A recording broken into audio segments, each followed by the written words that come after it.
സാറിന് വലിയ തരത്തിൽ വിവാദങ്ങൾ ചർച്ചയായി, വികസന കാര്യങ്ങൾ ആ നിലയ്ക്ക് ചർച്ചയായില്ല. വികസന കാര്യങ്ങൾ വോട്ടർമാർ വികസനം മാത്രമേ പരിഗണിക്കൂ. അവർക്ക് പരിഹാരങ്ങൾ കാണണം. കഴിഞ്ഞ തവണത്തെ തെരഞ്ഞെടുപ്പിൻ്റെ പ്രായശ്ചിത്തങ്ങൾ ചെയ്യണം. അവർ വലിയ പ്രതീക്ഷയിലാണ്.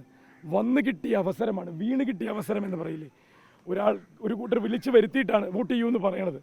ആ വിളിച്ചു വരുത്തിയ കൂട്ടരുടെ എന്തിനു വേണ്ടിയാണ് ഈ തെരഞ്ഞെടുപ്പ് വിളിച്ചു വരുത്തിയത് എന്നുള്ള ബോധ്യം ജനങ്ങൾക്ക് ഇന്നുണ്ട്. അതിനനുസരിച്ച് അവർ പ്രതികരിക്കും. സർക്കാരിന്റെ വിലയിരുത്തലാകുമെന്ന് പറയാൻ സ്ഥാനാർത്ഥിക്ക് ധൈര്യമുണ്ടോ? അതെന്താ അങ്ങനെ ഒരു വെല്ലുവിളി?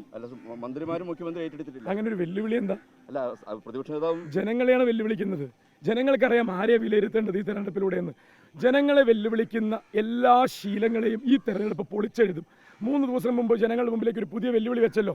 ഇതാ കണ്ടില്ലേ, ഞങ്ങൾ ഇങ്ങനെയാണ് വോട്ട് മറിക്കുകയെന്ന്. ഞാൻ ഈ പ്രയോഗങ്ങളെയൊക്കെ തിരുത്തിയ ഒരാളാണ്. ഒരു ആൾ വന്ന് ഒരു വോട്ടാണ് ചെയ്യുന്നത്, അയാൾ മറിക്കൊന്നുമല്ല ചെയ്യണത്.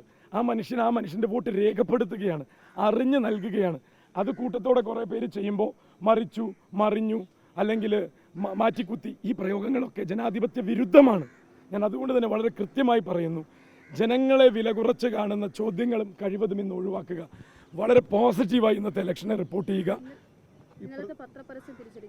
ഞാനെല്ലാം പറഞ്ഞു കഴിഞ്ഞില്ലേ, പോസിറ്റീവായി റിപ്പോർട്ട് ചെയ്യാൻ പറഞ്ഞു കഴിഞ്ഞ ഉടനെ ഒരു നെഗറ്റീവ് ചോദ്യം എന്തിനാ?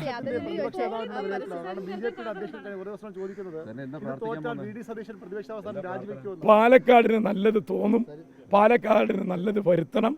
പാലക്കാട് തീരുമാനിക്കുന്നത് ശരിയുടെ സത്യത്തിന്റെ തീരുമാനമായിരിക്കും. അതെനിക്കറിയില്ല.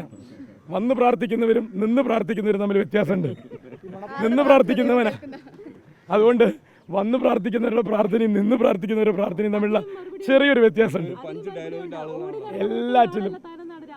അതെ അതെ അതെ അത് ഓടി നടക്കാൻ അറിയണം ജനങ്ങൾക്ക് വേണ്ടിയെന്നേ. ലൈം ലൈറ്റിൽ നിന്ന് രാഷ്ട്രീയം കളിക്കുന്ന ആളാണെന്ന് പറയാതെ പറഞ്ഞല്ലോ സ്ഥാനാർത്ഥി. ആ ലൈം ലൈറ്റ് രാഷ്ട്രീയത്തിന് തൻ്റെ മുൻഗാമിക്കുണ്ടായ ഒരു പരിവേഷമുണ്ടല്ലോ, ആ പരിവേഷത്തിൻ്റെയും കൂടി പ്രായശ്ചിത്തം ഏറ്റുവാങ്ങേണ്ടി വരുന്ന ഗതികേടിലേക്ക് കോൺഗ്രസും ലീഗും UDF-ഉം അടക്കം എല്ലാ മനുഷ്യരും, ഞാൻ നേരത്തെ പറഞ്ഞില്ല എൻ്റെ 70,000-ൻ്റെ ഒരു കൗണ്ട്, അതിലൊരുപാട് മനുഷ്യരുണ്ട്. അവരുടെ രാഷ്ട്രീയമൊന്നും വേർതിരിക്കാൻ നിങ്ങൾ പോകണ്ട, അതൊക്കെ മെനക്കെട്ട് പണിയാണ്. രാഷ്ട്രീയം നോക്കണ്ട.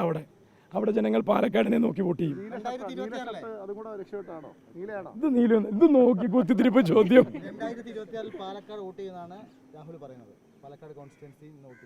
അത് 23-ാം തീയതി രാഹുൽ പറഞ്ഞാൽ ഞാനതിനെ വിശ്വാസത്തിലെടുക്കാം. തെരഞ്ഞെടുപ്പ് കഴിയുന്നവരെ ആ സ്ഥാനാർത്ഥി പറയുന്ന ഒന്നും വിശ്വസിക്കാൻ കൊള്ളാത്തതാണ്. തെരഞ്ഞെടുപ്പ് കഴിഞ്ഞ് റിസൾട്ടും വന്ന് ആ മനുഷ്യൻ പറയുന്ന ഏത് വാക്കിനെയും ഞാൻ വിശ്വാസത്തിലെടുക്കാം. അപ്പോഴേക്കെങ്കിലും സ്ഥിരബോധം തിരിച്ചു കിട്ടും. അതുകൊണ്ടാണ് ഇപ്പോഴത്തെ ഒരു അവസ്ഥ നമ്മൾ മനസ്സിലാക്കണം. നമ്മൾ കുറച്ചെങ്കിലും ഒരു സഹതാപം അദ്ദേഹത്തിന് കൊടുക്കണം. വന്ന് കുരുതി കൊടുക്കുകയല്ലേ ചെയ്യുന്നത്. അപ്പോൾ അതിന് ഒരു പരിഗണന മാനുഷികമായിട്ട് നമ്മൾ കൊടുക്കുക. അങ്ങനെ ഒരു നേതാവൊന്നുമല്ല. എത്ര വയസ്സായിടോ? എന്ത് ചോദ്യം അത്? പ്രായത്തിൻ്റെ മാനദണ്ഡമല്ല. ജനങ്ങളുടെ അടുത്തുനിന്ന് ചോദിച്ചാൽ ആരാ ഇവിടുത്തെ യഥാർത്ഥ യൂത്തെന്ന് അപ്പം മനസ്സിലാവും. പ്രായം കൊണ്ടല്ല ഒരാളുടെ യൂത്ത് അളക്കേണ്ടത്. പിന്നെ ഞാൻ നേരത്തെ പറഞ്ഞില്ലേ, എനിക്ക് പ്രായം കുറവാണ് എന്ന് പറഞ്ഞ് വോട്ട് പിടിക്കുന്ന രീതിയും അത്ര നല്ലതൊന്നുമല്ല. സമപ്രായക്കാരാണ്. ഇപ്പോൾ ഉദാഹരണത്തിന് BJP സ്ഥാനാർത്ഥി കുറച്ച് പ്രായം കൂടുതലാണെന്ന് വെച്ചിട്ട് അദ്ദേഹത്തിന് വോട്ട് ചെയ്യേണ്ടതെന്നാണോ നമ്മൾ ഇലക്ഷൻ ക്യാമ്പയിൻ്റെ ഭാഗമായിട്ട് പറയണം? അങ്ങനെയൊന്നല്ല. പ്രായം ഒരു ഘടകമല്ല. മനസ്സിൻ്റെ ചെറുപ്പവും ചുറുചുറുക്കും ഇവിടുത്തെ കാര്യങ്ങൾ നോക്കാനുള്ള കാര്യപ്രാപ്തി. ഇവിടെ എതിരെ എന്നുള്ള വാക്ക് വേണ്ടി ഞാൻ പറഞ്ഞില്ല, നെഗറ്റീവ് വാക്കുകൾ ഇവിടെ ഇല്ല. ജനങ്ങളുടെ വോട്ട് നമുക്ക് അനുകൂലമാക്കുന്നതിന് വേണ്ടിയാണ് നമ്മൾ മത്സരിക്കുന്നത്. ജനങ്ങൾക്ക് ഒരാളെ തീരുമാനിക്കേണ്ട ആവശ്യമുള്ളൂ. അവരാരെയും എതിർത്തല്ല തീരുമാനിക്കുന്നത്. ഇതാണ് നമ്മൾ മനസ്സിലാക്കേണ്ടത്. നിങ്ങൾ ആരെങ്കിലും വോട്ട് ചെയ്യുമ്പോൾ ഒരാൾക്ക് എതിർത്ത് വോട്ട് ചെയ്യുന്നുണ്ടോ എന്ന് എനിക്കറിയില്ല. ഞാനൊക്കെ വോട്ട് ചെയ്തതിന് ഒരാൾക്ക് വേണ്ടിയാണ് വോട്ട് ചെയ്യുന്നത്. അപ്പോൾ എതിർത്ത് വോട്ട് ചെയ്യുന്ന ഒരു മനുഷ്യനും ഇവിടെ ഉണ്ടാവില്ല. ആർക്കൊക്കെയോ വേണ്ടി വോട്ട് ചെയ്യുന്ന 70,000 പേര് ഇവിടെ ഉണ്ടാവും. ആ ചോദ്യത്തിന് ഞാൻ മറുപടി പറയേണ്ട ആവശ്യമില്ല.